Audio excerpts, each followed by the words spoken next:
Here I have VODAFONE Smart Platinum 7, and today I'm going to show you how to remove screen lock from this device in case if you set yourself PIN, pattern or password and unfortunately you forget it. So what you have to do in this kind of situation is to turn your device off first, and after it completely turns off, what you have to do is to hold down combination of keys, power key and volume up at the same time for a few seconds. After the screen turns on, you can release power key and keep holding volume up. When you enter this kind of menu, you have to use volume keys to navigate and power key to select. Firstly, you have to select your preferred language. Let's select English. And then you have to select the fifth option, wipe data factory reset, and then confirm it by selecting yes.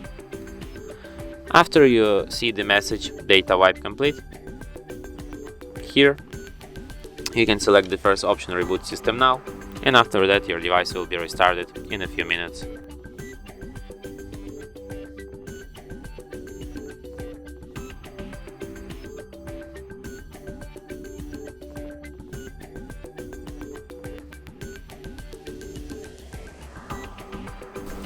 Thanks for watching. If you find this tutorial useful, don't forget to hit that like button and subscribe to our channel.